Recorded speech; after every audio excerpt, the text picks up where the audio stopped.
हाल ही में एक खबर आई कि हिमाचल प्रदेश में सिरमौर में एक गांव है। वहां पर एक स्त्री ने दो पुरुषों से शादी की और ये बात सुनने में थोड़ी सी अटपटी लगी। लगभग सभी को लगी। क्यों? क्योंकि आमतौर पर हम यही देखते आ रहे हैं कि एक समय पर किसी व्यक्ति की या तो एक ही पत्नी होती है या कोई एक स्त्री है तो उसका एक ही पति होता है। कुछ मामलों में, कुछ कानून में, कुछ जगह पर हिदायत है कि कहीं पे मौका मिल जाता है किसी को दूसरी शादी करने का कानून के माध्यम से। लेकिन अगर हम देखें तो किसी स्त्री की एक से ज्यादा शादी एक ही साथ नहीं दिखाई देती आमतौर पर। लेकिन अब ये उदाहरण अगर है तो ये अलग किस्म का है। तो ये मामला क्या है? ये क्या सच में पॉसिबल है? क्या कोई कानून ऐसा भी है कि एक स्त्री को एक से ज्यादा पति एक साथ रखने की व्यवस्था या एक सहूलियत देता है? तो इसी बात को आज हम समझेंगे कि आखिर यह किस प्रकार की शादी है जिसे कहा जा रहा है बहुपतित्व विवाह, यानी कि पॉलीगैंड्री। क्या यही एक प्रकार का विवाह है या और भी कुछ प्रकार का है? और कौन कौन से लोग हैं, कौन कौन से क्षेत्र हैं जहां पे इस प्रकार की विवाह होते हैं, और महत्वपूर्ण बातें कौन सी हैं जो इसके बारे में आपको जानना जरूरी है। तो सबसे पहले आप ये समझिए कि यह जो विवाह है ये चर्चा में क्यों है। क्योंकि अभी हाल ही में सिरमौर में एक गांव में एक महिला ने दो पुरुषों से शादी की। अब पुरुष दो हैं, लेकिन क्या वो पुरुष अलग अलग घर के हैं? तो ऐसा नहीं है, वो दोनों भाई हैं। इस प्रकार के विवाह ऐसे ही देखने में मिलते हैं जहां पे दो पुरुष अगर रहते भी हैं या दो से ज्यादा पुरुष भी रहते हैं तो वो सब भाई रहते हैं। और यहां पे भी ऐसा ही हुआ है। तो यह जो शादी हुई है एक खास सामाजिक परंपरा, या हम परंपरा से बेहतर शब्द जिसका इस्तेमाल हुआ है वो है प्रथा, उसको देखते हुए देखते हैं कि हुई है। अब बात यह है कि यह बहुपतित्व है क्या, जिसे हम कह रहे हैं पॉलीएंड्री। तो पॉलीएंड्री सिर्फ एक ही प्रकार का हिस्सा हो गया जिसमें कि एक स्त्री है जिसके एक से ज्यादा पति हैं, और एक और होता है पॉलीगैमी। पॉलीगैमी में क्या होगा? एक व्यक्ति की एक से ज्यादा पत्नियां होंगी। मुस्लिम पर्सनल लॉ में ये चीज दिखाई दे जाती है कि एक व्यक्ति की चार पत्नियां हो सकती हैं। आमतौर पर हर किसी की नहीं होती, लेकिन होने की संभावना उसमें रहती है। कुछ और कानून भी है, वहां पे भी दिखाई देता है। लेकिन अगर आप यहां पे आए बहुपतित्व को लेकर के, तो ऐसा वहां पे भी नहीं।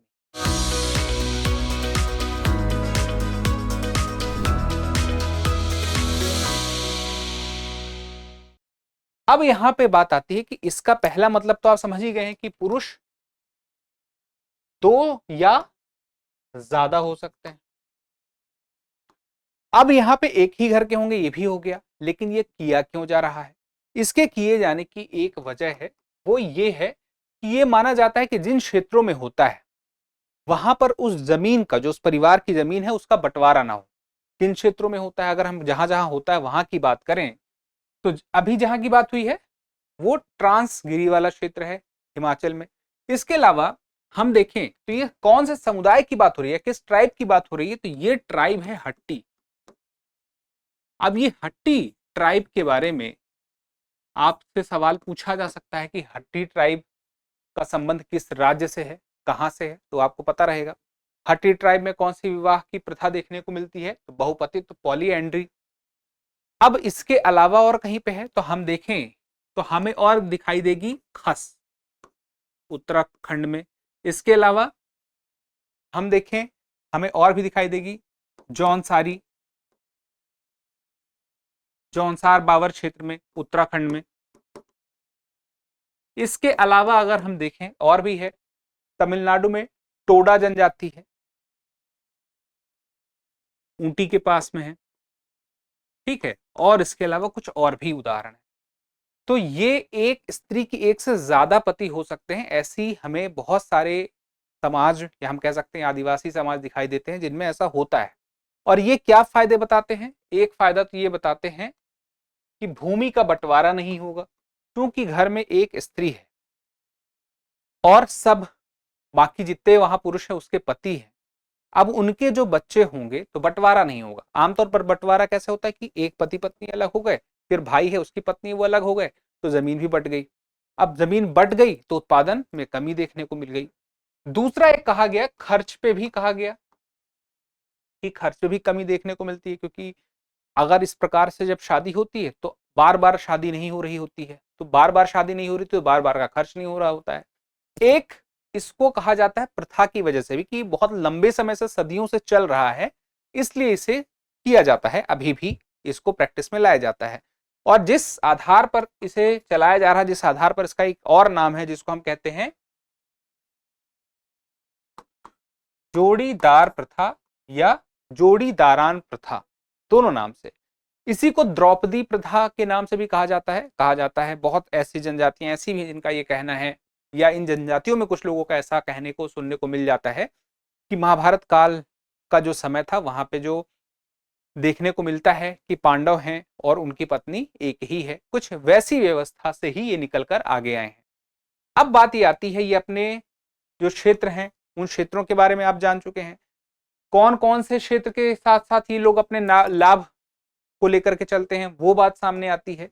लेकिन बात आता है कि कानून में क्या स्थिति है, क्योंकि शुरुआत हमने क्या कही थी कि आमतौर पर तो ये दिखाई नहीं देता है।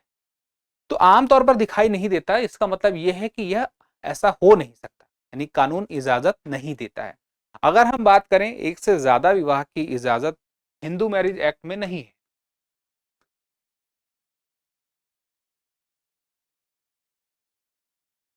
हिंदू मैरिज एक्ट में नहीं है, तो यहां पे ये बात समझिए कि हिंदू मैरिज एक्ट में किसके लिए नहीं, हिंदू, बौद्ध, जैन और इसके अलावा सिख। अब उसके अलावा स्पेशल मैरिज एक्ट,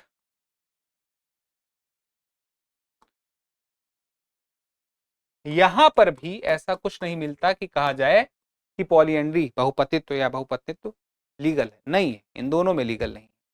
मुस्लिम पर्सनल लॉ में एक व्यक्ति, एक पुरुष एक से ज्यादा स्त्री से शादी कर सकता है, उसकी भी संख्या सीमित है।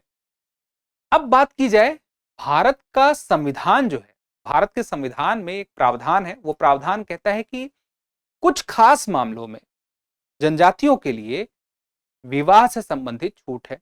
तो उनकी परंपरा को बनाए रखने के लिए, उनकी परंपरा को बनाए रखने के लिए यह छूट उन्हें मिलती है।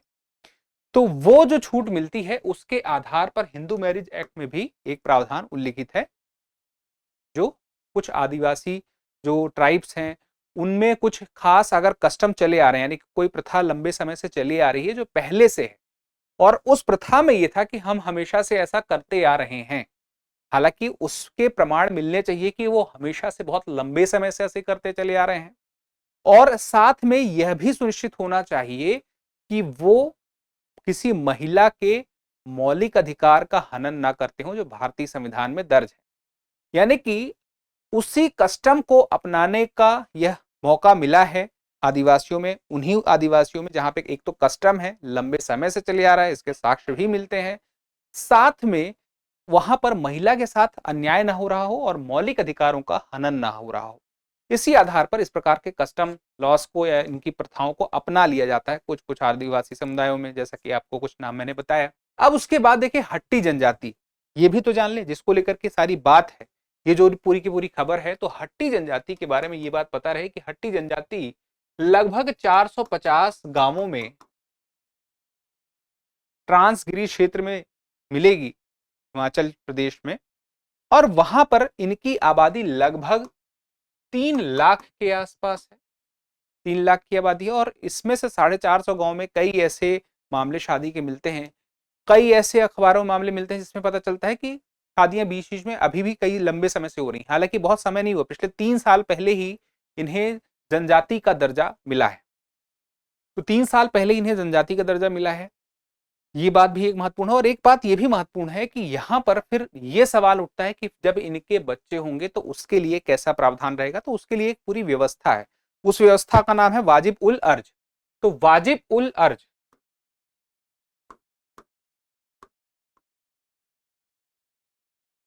इस वाजिब उल अर्ज में क्या होगा, जब ऐसे परिवार में बच्चा होगा तो वहां के पंचायत में डेटा दिया जाएगा कि जो भाई हैं, जैसे 2 भाई हैं या 2 से ज्यादा हैं, तो उसमें से जब कोई बच्चा होगा तो उसमें किसका नाम डाला जाएगा, परिवार और पंचायत के माध्यम से वो तय होगा, और वो फिर डेटा माना जाएगा जो पंचायत में दर्ज किया जाएगा। तो जिसके वजह से हो पा रहा है, जिस इस पूरी प्रथा को कहा जा रहा है वो क्या है, जमींदारा दारान प्रथा, या कहीं पे जमींदार का जोड़ीदार, सॉरी मैंने जमींदार कहा है, जोड़ीदार प्रथा, जोड़ीदारान प्रथा दोनों नाम से मिलेगा, कहीं कहीं पे द्रौपदी प्रथा के नाम से मिल जाएगा। तो ये तो इनकी अवस्थिति पता चलता है। अब बात की जाए कस्टमरी लॉ मान्य है कि नहीं है, तो मैंने आपको बता दिया है कि है। संविधान में भी ये बात कही गई जो अनुसूचित जनजातियों के लिए कि उन्हें कुछ खास मामलों में अपनी परंपरा को बनाए रखने के लिए मौका मिलेगा, लेकिन यह छूट कुछ के लिए ही है जिसमें साबित करना होगा कि वह जो उनका कस्टम है वह लंबे समय से था और उसमें अन्याय नहीं हो रहा। जैसे मैंने पहले ही कहा था, मौलिक अधिकारों का हनन होगा तो फिर नहीं होगा, क्योंकि मौलिक अधिकारों का हनन करने वाला कोई भी अगर कानून हो अपने आप में, अगर इसको इस तरह से माना जा रहा है कि एक कानून की तरह काम कर रहा है कि शादी हो सकती है, वैध है इस प्रकार की शादी जिनके लिए बताई जा रही बात, तो वो भी अवैध हो जाएगी अगर वो मौलिक अधिकार का हनन करेंगे। और इसके लिए सहायता करेगा आर्टिकल 13 भारतीय संविधान का, जो कहता है कोई भी कानून अगर मौलिक अधिकार का हनन करता है तो फिर कानून नहीं रह जाएगा, रद्द किया जाएगा। ठीक है, तो ये बात समझ रहे हैं। तो यहां पे ये बात पता होना चाहिए कस्टमरी लॉ के बारे में कोर्ट का रुख क्या है। देखिए, कोर्ट ने ना बड़े बड़े इस तरह के, ऐसा नहीं कि कोई मामला सामाजिक समस्या से जुड़ा हुआ है तो कोर्ट ने उस पर हस्तक्षेप नहीं किया है। हम 3 तलाक का मसला देखें तो 3 तलाक का मसला है, उसके अलावा और कौन सा मसला है, उसके अलावा अगर आप देखें तो एक और मसला आपको दिखाई देगा, सबरीमाला।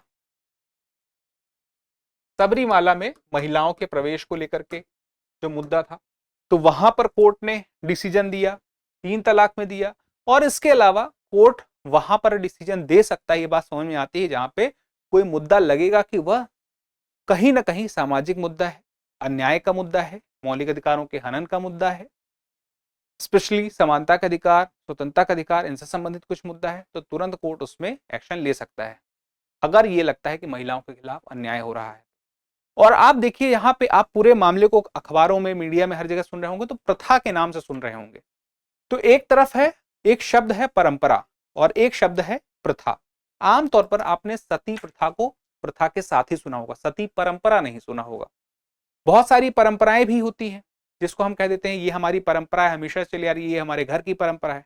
तो आमतौर पर ये देखने को मिलता है जो परंपरा होती है उसमें सवाल नहीं उठते हैं, उसमें निगेटिविटी नहीं दिखाई देती। प्रथा शब्द में कुछ लोग सवाल खड़े करते हैं कि समय के साथ वो रिलेवेंट नहीं रह जाते या वो गलत ही होते हैं, बहुत सारे मतलब कारण हो सकते हैं। तो निगेटिव सेंस में भी कभी कभी देख लिया जाता है। तो ये समाज में चीजें चलती हैं इस तरह से, लेकिन कानूनी स्तर पर, कानून के आधार पर जब वो सही से गलत की तरफ जाती हैं तो उसमें सीधी सी बात है कि कार्यपालिका, विधायिका, न्यायपालिका उस पर ध्यान रखते ही हैं। तो आने वाले समय में अगर इस पर कोई अपडेट होता है तो वो चीजें पता चल ही जाएंगी।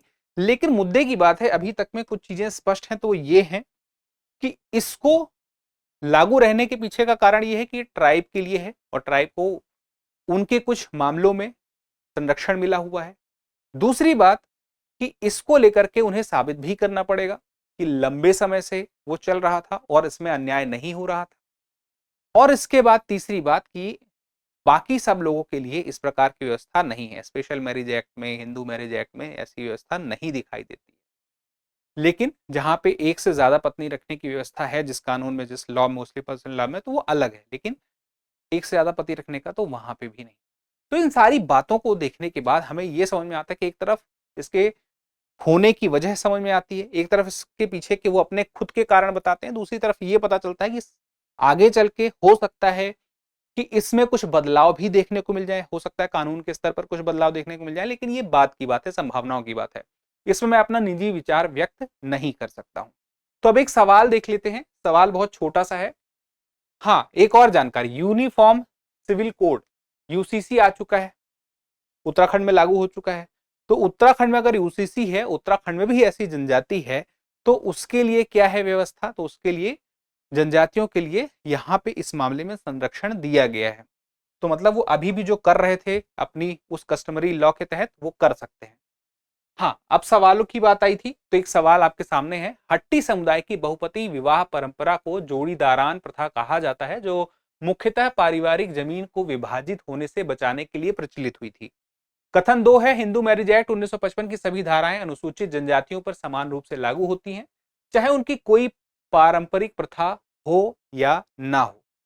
तो नीचे दिए गए विकल्पों में से सही उत्तर चुनिए। ए केवल कथन 1 सही है, बी केवल कथन 2 सही है और सी दोनों कथन सही हैं और डी दोनों कथन गलत हैं। तो इस सवाल का जवाब जरूर दीजिएगा, एक बार सवाल देख लीजिए, क्योंकि जब आप जवाब देते हैं तो हमें और बेहतर करने की प्रेरणा मिलती है। फिलहाल के लिए इतना ही, लेकिन आगे बढ़ने से पहले एक महत्वपूर्ण बात कि अभी हमने देखा पॉलीएंड्री के बारे में, फिर हमने आपको पॉलीगैमी के बारे में बताया। तो विवाह के कुछ प्रकार के बारे में जब आप जान ही रहे हैं, तो विवाह से संबंधित आज समाज में मुश्किलें भी दिखाई देती हैं। विवाह संबंध को लेकर के आज की नई पीढ़ी बहुत ज्यादा आकर्षित नहीं दिखाई देती है। इस व्यवस्था पर उसे कई मामलों में यकीन नहीं दिखाई देता है या सवाल खड़े हुए करते हुए नजर आते हैं। तो इस पर सोशल मीडिया में बहुत कुछ चलता है, चर्चाएं होती हैं दुनिया में, देश में, हर जगह। इसके अलावा परिवार के साथ साथ एक ऐसा विषय है जो रिश्तों से संबंधित है, एक ऐसा विषय है जो प्रेम से, इन रिश्तों में जो प्रेम है उससे संबंधित है। और इसी के साथ ही ये समझ में आता है कि परिवार, विवाह, प्रेम ऐसे मुद्दे हैं जिस पर बहुत लोगों की अपनी अलग अलग एक राय है। और ये वो मुद्दे हैं जिस पे बहुत सारे सवाल भी खड़े होते हैं कि इस पे क्या परिस्थिति आज की डेट में है, क्या पहले थी, आगे क्या होनी चाहिए। इन्हीं मुद्दों से लेकर के हमने दृष्टिकोण एक प्रोग्राम शुरू किया था जिसका दूसरा एपिसोड आया है, और उस पे इसी मुद्दे पर विकास सर कई सवालों के जवाब दे रहे हैं। तो अगर वो वीडियो आपने देख लिया है तो बहुत बढ़िया है, वेल एंड गुड है। नहीं देखा तो जरूर देखिएगा, क्योंकि उसमें आपको बहुत सारे जो सवाल आपके मन में रहे होंगे उसके जवाब भी मिलेंगे। और दूसरी तरफ इसका एपिसोड 1 भी आ चुका है, उसको देखना चाहे तो आप उसको भी देख सकते हैं, जो कि भाषाई विवाद के ऊपर था। देश में हिंदी बनाम गैर हिंदी का जो विवाद लंबे समय से चल रहा है उसके ऊपर था। तो आपके लिए वो दृष्टिकोण सीरीज है, समय समय पर आती रहेगी, वो आप देख सकते हैं, इसी चैनल पर मौजूद है। चलिए फिलहाल के लिए इतना ही, जल्दी मिलते हैं अगले सेशन में। तब तक के लिए क्या करना है, स्वस्थ रहना है, मस्त रहना है, पढ़ते रहना है। धन्यवाद। डियर व्यूअर्स, अपने एग्जाम की तैयारी को और बेहतर करने के लिए हमारे चैनल को लाइक, शेयर और सब्सक्राइब करना न भूलें।